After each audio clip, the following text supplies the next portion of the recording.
Hey VC, I'm back. Almost did it. That was quick, right? I know.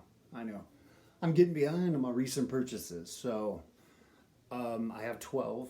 I'm gonna split that in half, and we're gonna do 6, real quick. Lickety split, all right? Okay, all right. Enough nonsense. Let's move this along. Okay, first up, I started listening. Okay, this album just came out on the 21st, this last Friday. Teaser tracks started dropping about a month ago. I ordered mine from Vinyl Me Please and received it 2 weeks before it came out, which was cool, right? Okay, let's just get going.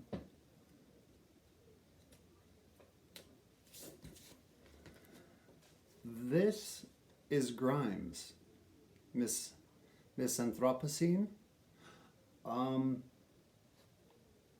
Fuck. So, it's pop. It's art pop. It's phenomenal. Grimes is a producer, singer, designer, artist. It's like kind of a jack of all trades when it comes to expressing herself. I just discovered her. I mean, she's fantastic. This album, the textures and synths sound very futuristic. I was calling it space pop. It's very full and rich, futuristic production. A lot of post-punk sounds.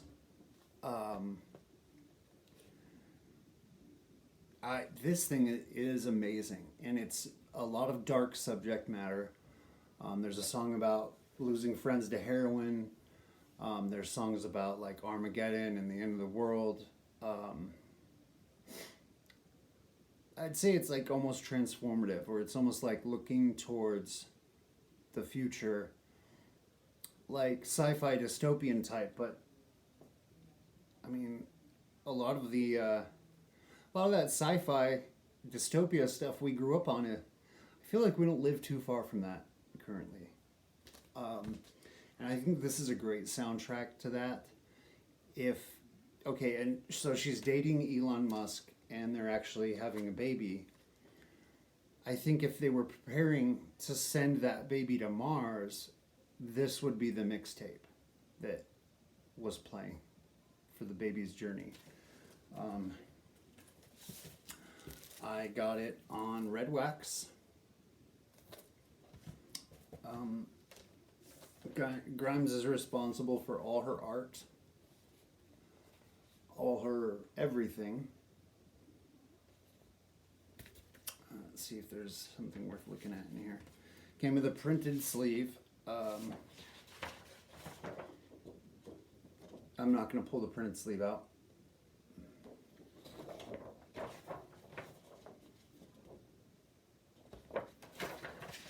If you're into pop, I think that's the only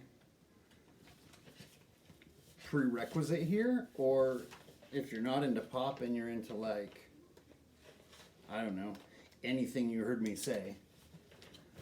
Ugh, why do I do this? I just make everything take longer because I pulled out that little thing. All right. So this is number 444 out of 500. Man, this has been the year. This is the year of Vinyl Me Please exclusives for me. I've been buying them up, and I got like 4 more I want to buy right now. Okay, next up. So this album came out in 2019.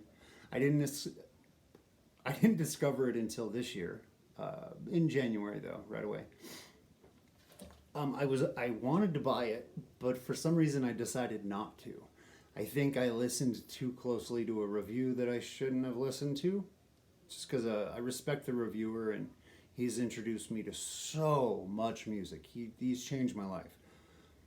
But And I listened to his opinion on this album when I shouldn't have. So I was watching The Horse Lady on Netflix. Is that what it's called? The Horse Girl? I don't know. And now I forget the actress's name, but she's amazing. She's from Glow. Anyway, and at the end of the freaking movie, this amazing post-punk, gothy, beautiful synth-driven track plays. And it's called All Mirrors. And it's this lady here, Angel Olsen. And oh my God. This album is like a goth synthy post-punk. I don't even know. There's a lot going on here, and she has an amazing voice, amazing singer, amazing songwriter, and at times her voice is kind of buried because the production is huge. I like that though. I don't usually like buried vocals, and especially if it's like a repress of something, or like I only had heard the CD version as a kid, and now whatever, and the Barry's vocals get buried. Like I usually hate it. This is a beautiful dark album. I got it on Clear Wax. Woo. And this is from Jaguar. I don't know. It looks like Jaguar, but it's got an extra jag in there. So.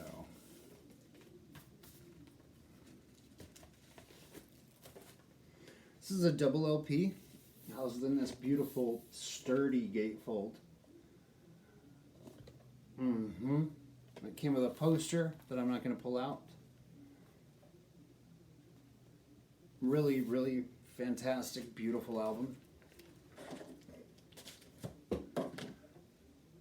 Okay, now we're getting to some grails. These weren't huge, expensive grails, okay? Not that type of grail, but the type of grail where I always knew they'd be in my collection. Always, somehow. And again, I've only been at this for a year, so it's kind of hard to buy 25 years worth of music that you've loved in a year. So, I don't know why it took me so long to get to these. I think it's heavier music. And I used to only listen to heavy music. Like, after grunge, I got into metal. And it was mainly metal. And everything I listened to was dark. It's what got me through. Now, while these albums are dark, there's a lot of positive, a lot of spirituality, a lot of amazingness. And these albums actually correspond and deal with subject matter of the Kabbalah, which is a philosophy or spiritual set of practices or beliefs that I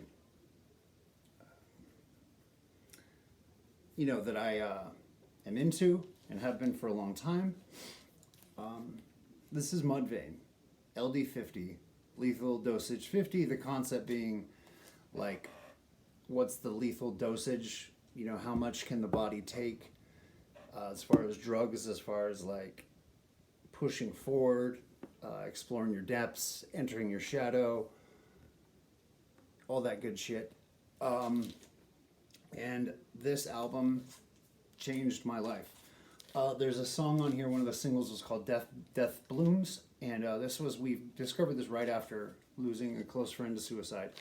And in Death Blooms, it's like an older man being disgusted with his old body and just wishing to die. But that wishing to die in a song that had to deal with suicide really helped me through. And then there's some other songs. There's a song on here called Severed that you could interpret about being about suicide, and it's heavier than shit. Like, heavy in a bad, like, in a, not a great way. Like, if you're gonna connect it with suicide and then, like, think of your loved one or your friend, it's rough. But suicide isn't pretty. So this helped me through. You know, this got me through in a way. This and a couple other albums. So this is the MOV press. Sounds amazing. It's on black vinyl. Mudvayne LD50. Mudvayne LD50. Mudvayne LD50. Fantastic album. I cannot say that enough. Math metal, progressive rock. Greg Chabrit, the guitarist, was an amazing riff writer. And then you bring in Ryan, the bassist, and then Matt, the drummer, who were phenomenal. They turn into this amazing, beautiful, melodic math metal. Because the bassist, probably one of the most amazing bassists. Like when you hear the stuff he does on top of these riffs or with the drummer, it will blow your mind. It is phenomenal. And then there's a lot of styles on this record. You know, it's not just straight metal at all. I think it was categorized as new metal, but there's no hip hop influence. There's no rap going on here. Huge album. Huge album. All right. Next up. I ordered these two at the same time. And this was Mudvayne's follow-up to LD50. It's the ending of All Things to Come. Even kind of more focused in on the Kabbalah and aspects. These songs corresponded with certain paths on the Tree of Life, each song. And corresponded with a sign of the zodiac.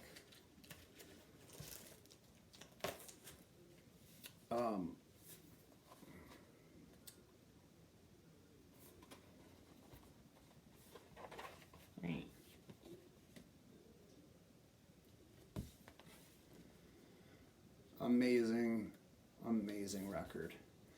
Not Falling was the main single off this. And I think, and then World So Cold. Man, Perversion of a Truth is one of my favorite songs of all time.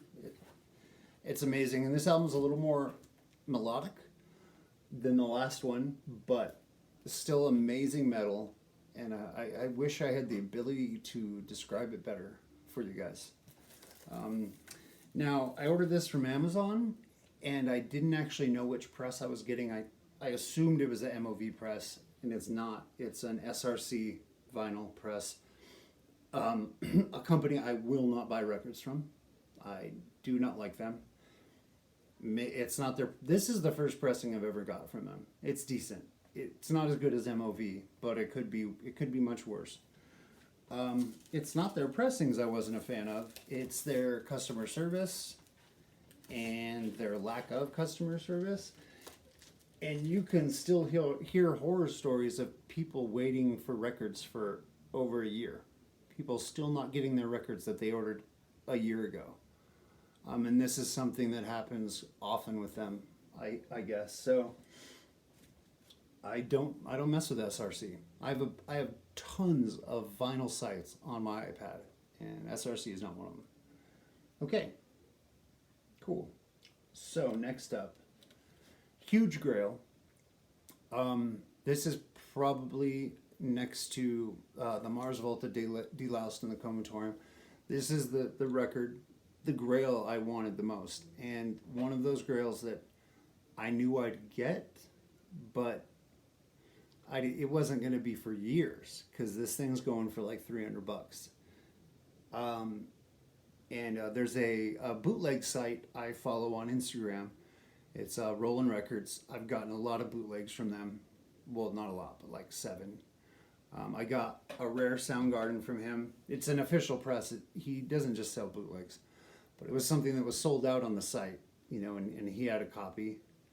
I've gotten a couple concert bootlegs from him, and then the albums I've gotten are all Grails that I would have had to pay hundreds and hundreds for. And here's the one I didn't know when I was gonna have it, and I'd never seen a bootleg. There hadn't been a bootleg. This is the first bootleg press of this album, and it sounds fantastic. It actually sounds fantastic. Yes, Chris Cornell's songbook. The songbook is something he did after Scream. I think it was kind of to try to make up for what he did with Scream. I don't feel like he needed to make up for it, but you know, everyone hated it. It got panned by critics and panned by fans, and we all know how shitty us fans can be to artists and game devs and small businesses. We're shitty. And especially if you're a guy dealing with the shit we know Chris was dealing with, God, man, we're such assholes. I'm still mad at like Trent Reznor of Nine Inch Nails for the things he said. But hey, I'm still mad at James Hetfield for what he said about Lane Stanley like 25 years ago. So I can't even bring myself to buy a Metallica album because of that. If you don't know what I'm referring to, Lane Staley had to cancel, Alice in Chains had to cancel tour dates where they were playing an opening for Metallica because Lane had to go into rehab. And when Metallica took the stage, they viciously mocked Lane Staley and the band by covering Man in the Box and fucking slapping their arms like they were slamming dope. I mean, they were just... And we know that James Hetfield and Lars especially are assholes. But this went too far. And I've been pissed about it for years. And then recently this year, what happens with Metallica? James Hetfield has to cancel tours to go to rehab. And you know that? It just makes me mad, man. And I know he was young. I know he probably regrets it. I'm sure he's been apologetic in the past, but Metallica, they're just assholes. There's some classic albums I have to buy, but I just haven't brought myself to do it yet. Anyway, songbook. This came on Red Wax. And again, it sounds amazing. This has a lot of great songs. They're all acoustic. They're performed by just him. But Wide Awake on this. Okay, every song is like phenomenal, make you cry. But Wide Awake, oh my God. I'm sure you guys have heard the Call Me a Dog version that's on this. It's the one that's on the Chris Cornell box or anthology, even the 2-disc anthology. I'm just going to run through the track list. We got As Hope and Promise Fade, Scar in the Sky, Call Me a Dog, Ground Zero, Can't Change Me, I Am the Highway, Thank You, Zeppelin, Cleaning My Gun, which is another cover, Wide Awake, Fell on Black Days, All Night Thing, Doesn't Remind Me, Like a Stone, Black Hole Sun, Imagine, John Lennon, and The Keeper.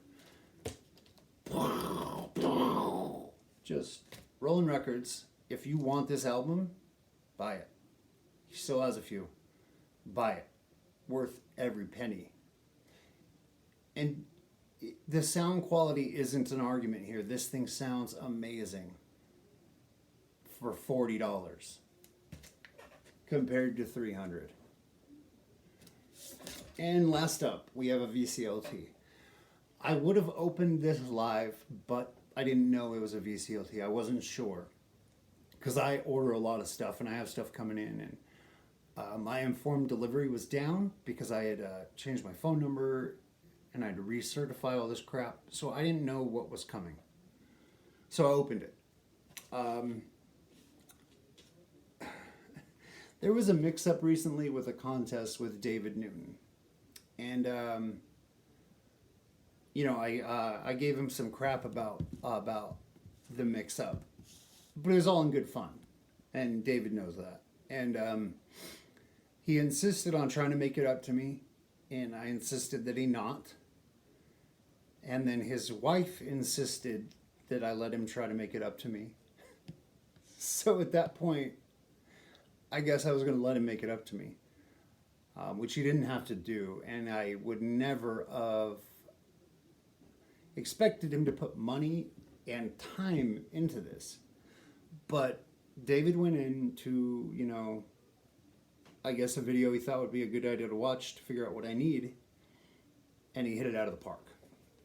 So, yeah. Euphoria Morning by Chris Cornell. This was his first studio album. This came out in like 99. And it didn't get pressed on vinyl till 2015, I believe. I could be wrong, but I'm pretty sure it wasn't originally pressed on vinyl. I've wanted this album bad. It's just a matter of, like I said, filling in 25 years of records in 1 year. And with this record, it completes my Chris Cornell studio album. No, it doesn't. No, it doesn't. On vinyl. I was going to say it completes my Chris Cornell collection on vinyl. Like, as in the studio albums. But it doesn't, because I still need Revelations and Out of Exile by Audioslave, and those things cost money. Well, one of them goes for like 2 to 3, and one goes 1 to 2. But still, at this point, more than I'm really willing to pay for a single record. This is an amazing album. If you've never heard it, there's Can't Change Me and Flutter Girl, which were singles. Every song on this thing, I'm a Chris Cornell fan, a huge fan. So David went in and watched my Chris Cornell collection video and realized I didn't have this, which is the only one he could have really afforded to get me that I didn't have. Well, I kind of worded that wrong, but the only one you would, you know what I mean? I'm sure he can afford whatever the hell he wants to afford, but you know what I mean? It wouldn't have been, that would have been out of the realm of gifts that you kind of give to someone. So, amazing record. So happy to have it. And, yeah.